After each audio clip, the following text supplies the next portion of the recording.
guys, welcome back to my channel. Today I'm back in my studio. I don't know what I'm going to film today. I think I'm going to use some products that I've not used in a little while. I'm just going to have a play really, so we will see how it comes out. Thinking maybe something warm. I don't know, we shall see. If you can hear loads of background noise, it'll be Tommy. He's playing Fortnite with his friends and he seems to get really loud when he's got his headset on. So if you hear it, that'll be what it is. I had a client this morning, so I do have a little bit of tinted moisturiser on, so forgive me for having a bit of a base. We're going to work over the top of it to save me taking it all off. But I've removed my mascara, so if my eyes are a little bit red, that'll be why.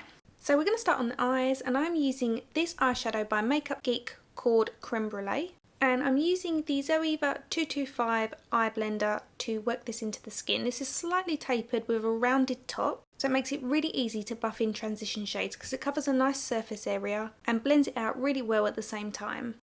So this is a matte finish eyeshadow which is perfect for a transition shade, and it's a medium sandy colour. To buff out the edges and make sure we've got a really soft feel to the eye, I'm going to use the Zoeva 221 Luxe Crease Brush. The reason we're using this brush is because it's clean and we want to make sure that we're not adding any more product to the eye when we're doing the blend. The other brush does blend it out really well already, but it's also good to go in with a clean brush to make sure that we're buffing out the edges without applying any more colour. So we're applying the first layer, blending that out with our clean blending brush and then reapplying the colour into the socket line. By layering and sandwiching the colours, we're getting a really nice payoff as well as a really clean finish to the application. And as I always say, by layering your products, they're going to last a lot longer. I'm taking another matte finish Makeup Geek eyeshadow. This one is called Morocco and it's a rich burnt orange shade. The brush I'm using is my Blank Canvas Cosmetics E10 synthetic brush, and this is really small, which is great for precision work in the socket of the eye. So we're tracing over where we applied Creme Brulee, only we're not taking the majority of that colour up too high. Instead we're blending it into Creme Brulee. Your transition shade should be the highest colour that you take towards the eyebrow bone, which in this case is Creme Brulee. Then Morocco we're going to apply directly into the socket, blending up towards where we've applied Creme Brulee. And then the next shades that we take are going to be lower than Morocco, but will fade into Morocco.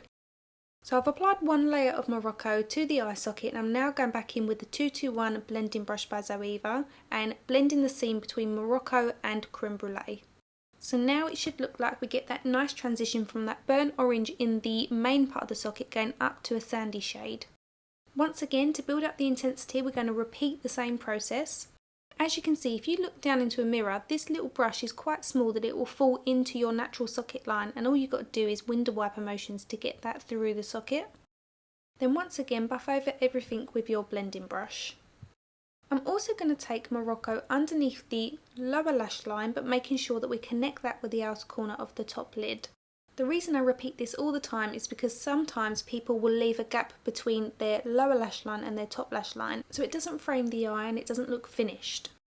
Make sure you go over that with your blending brush so everything is nice and soft, but also smokes that out slightly underneath the lower lashes. I'm going into another Makeup Geek eyeshadow. This is a foiled finished eyeshadow called Showtime, and it's a rusty warm brown.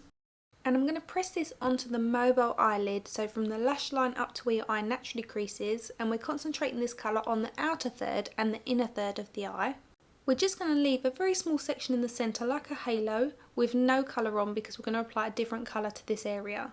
I found the best brush to apply a foiled eyeshadow is with a flat shader brush, which is one of these brushes. It's because the bristles are packed tightly together, which means you don't lose any of the product in the bristles and instead deposits what it picks up onto your eye. I'm going back in with my E10 brush with no product on it, just to blend the seam between Showtime and Morocco. We first want to do blending with just what's left on the bristles before we're going with any more colour. If you apply too much to begin with, that's when you can start to look a bit muddy. So always do a clean blend first and then apply a little bit extra product. And don't be tempted to rush your blending. The longer you blend, the better your eyeshadow will look. Now I'm going in with the Milk Cosmetics All Day Everyday eyeliner in the shade Rose Lens.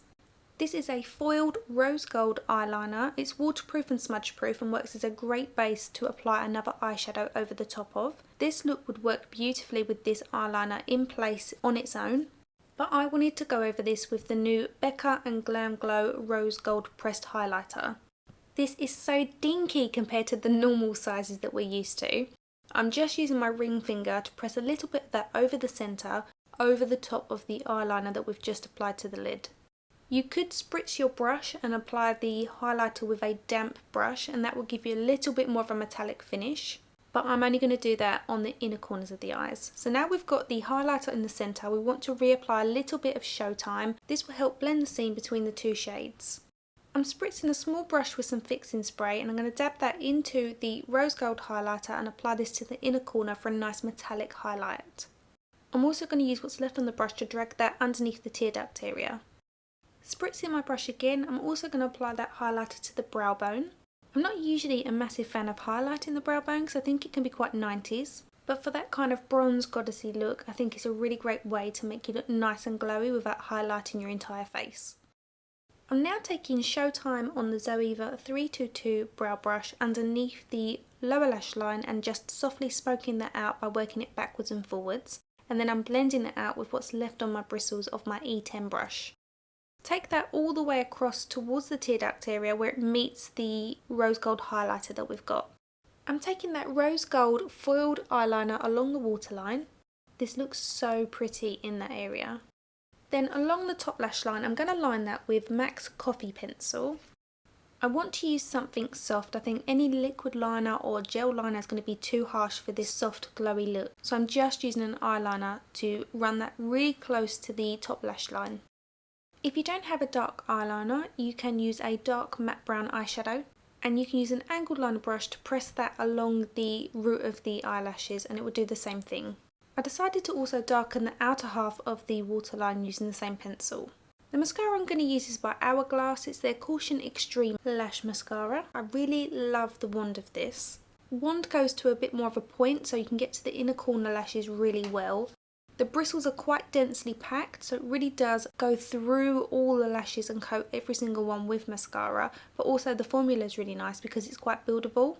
Also, in case you didn't know, all Hourglass products are vegan friendly and cruelty free.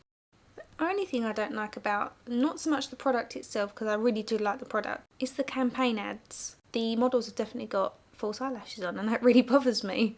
If it's a good mascara, it should sell itself. When I've done the Maybelline adverts before, we've always used our own lashes and never used false lashes or anything like that. But talking of false lashes, I am going to use some for this particular look. I'm going to use my Backstage Date Night eyelashes, and I'm going to cut them in half and use the smaller section for the outer half of my eyelashes. And as always, I will link on screen for you my false lash tutorials. I decided to apply a black eyeliner to the outer half of the waterline. The one I'm using is by Zoeva and it's called Black to Earth. Okay, so I've got my makeup done. I'm just going to move on to the face. I'm going to start off with the NARS Natural Radiant Foundation. Really good full coverage. Great if you've got oily skin. It's quite a thick consistency, so give your skin a good moisturise. And the brush I'm using to work this in is the Bare Minerals Smoothing Face Brush. If you've been seeing my other tutorials recently, then you'll know I've been loving this brush. This is a dampened sponge. This one is by Sports FX. I think it's sold in the UK in Sports Direct. I could be making that up, but I'm pretty sure that's right. So I'm just using the sponge to press that into the skin. It gives a really beautiful finish, but also it looks less full coverage and you can't see it sitting on your skin, if that makes sense. It kind of just blends in. I'm going to take a bit of the Tan Becca Multitasking Perfecting Powder.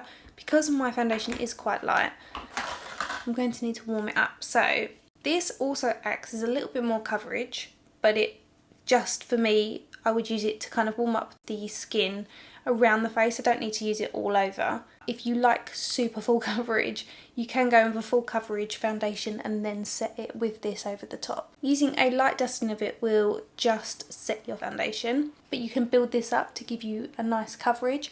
This is what I usually use in the day when I'm not using a tinted moisturiser and need just a tiny bit more coverage. I'll use this on its own. I don't know if you can hear, but Tommy's going crazy downstairs. So you know normally I use beige in this, but as you can see I need to match my body at the moment because I wear Factor 50 on my face. My skin tans really well, but I'm so conscious of my face ageing, so I like to use a high SPF on my face. So I'm going to work that over the areas the sun would hit. So we're going to cross this section of our face.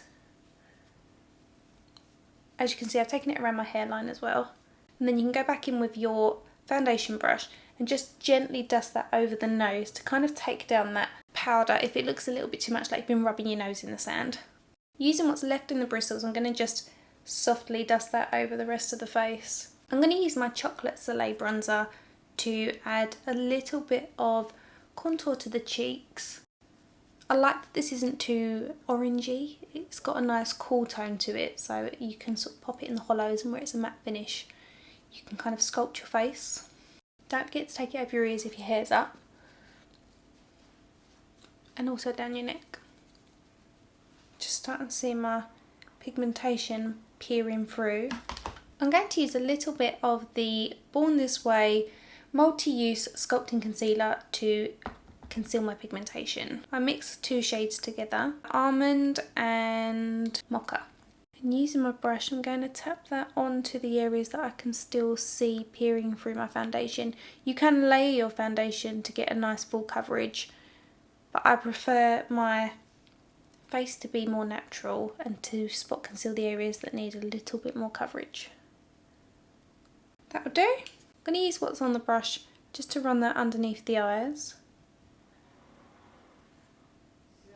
It will just lift any darkness. This is a really good concealer, and a little goes a really long way. For blush, I'm going to use the Bare Minerals Gen Nude in that peach though, and I'm going to pop this onto the apples of the cheeks and pull the colour backwards.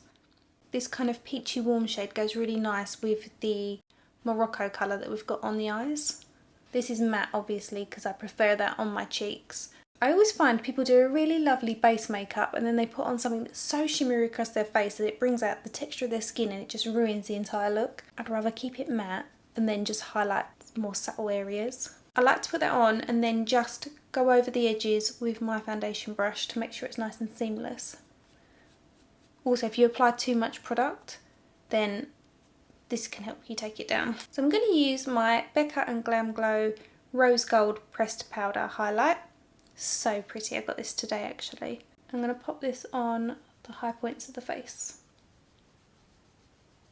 Stretch your skin out, and that way it'll be less likely that your tiny smile lines are going to be visible, because stretching the skin then applying the product fills in between those lines so they look less visible.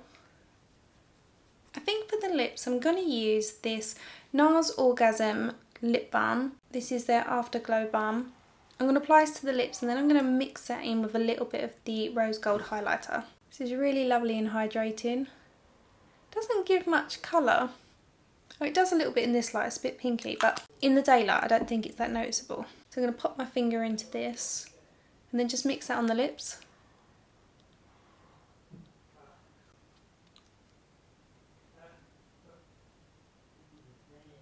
Then it just gives that beautiful kind of almost nude rose gold shimmer, which I think is really pretty. We've got that beautiful glow to the eyes, a really subtle rose gold to the cheek which matches the highlight of the eyebrow bone, and then popping that on with the balm on your lips, it really does make the whole look come together. So let me know if you like this look. If you've got any questions or suggestions or anything you want to know, just leave it in the comment section below and I'll do my best to get back to you. All the products that I've used will be linked in the description bar below, and hopefully I will see you back here next week or on my other social platforms, which will be linked on screen for you now.